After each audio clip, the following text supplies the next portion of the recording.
ஒரு சூப்பரான டேஸ்ட்ல ரொம்ப ரொம்ப சிம்பிளான சிக்கன் பிரியாணி எப்படி செய்யுதுன்னு பாத்துருவோமா? இந்த மாதிரி ஒரு தடவை சிக்கன் பிரியாணி ட்ரை பண்ணி பாருங்க. ரொம்ப ரொம்ப சூப்பரா இருக்கும். அதுக்கடுத்து எப்பயுமே இதே மாதிரிதான் ட்ரை பண்ணுவீங்க. இந்த புதினா கொத்தமல்லி எல்லாம் தனியா எடுத்து வைக்கிற ஆட்கள்லாம் இருக்காங்கல்ல, அவங்களுக்கு தான் இந்த மெத்தட் தாங்க பெஸ்ட். கிளீன் பண்ண 1/2 கிலோ சிக்கன் கூட 1 டேபிள் ஸ்பூன் திக்கான தயிர், 1/2 டீஸ்பூன் மிளகாத்தூள், 1/4 டீஸ்பூன் கரம் மசாலா, கொஞ்சமா உப்பு சேர்த்துட்டு நல்லா மிக்ஸ் பண்ணி மேரினேஷன்ல வச்சிருங்க.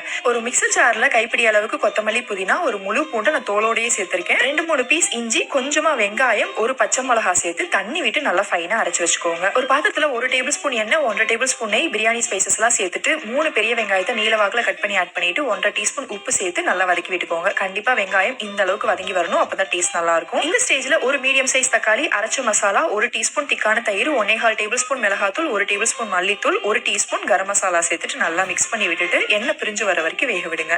இந்த மாதிரி மசாலால எண்ணெய் பிரிஞ்சு தொக்கு மாதிரி ஆனதுக்கு அப்புறமா நம்ம மேரினேட் பண்ணி வச்சிருந்த சிக்கனை சேர்த்துட்டு கம்ப்ளீட்டா மசாலா சிக்கன் எல்லாமே ஒன்று சேர்ற மாதிரி மிக்ஸ் பண்ணிட்டு மூடி போட்டு வேக விட்டுருங்க. தண்ணி சேர்க்காதீங்க. ஒரு 3 to 5 மினிட்ஸ் மீடியம் ஃபிளேம்லேயே குக் பண்ணீங்கன்னா சிக்கன் இந்த மாதிரி தண்ணி விட்டு வந்திருக்கும். இந்த ஸ்டேஜ்ல 20 மினிட்ஸ்க்கு ஊற வச்சிருந்த 1/2 கப் பாஸ்மதி அரிசி, அதுக்கு 2/2 கப் தண்ணி சேர்த்துட்டு 1/2 லெமன் பிழிஞ்சிட்டு ஜென்டலா அந்த மாதிரி மிக்ஸ் பண்ணிட்டு மூடி போட்டு வேக விடுங்க.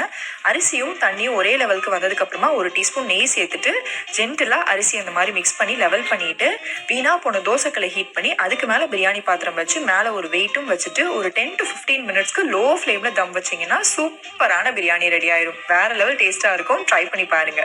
ஒரு சூப்பரான டேஸ்ட்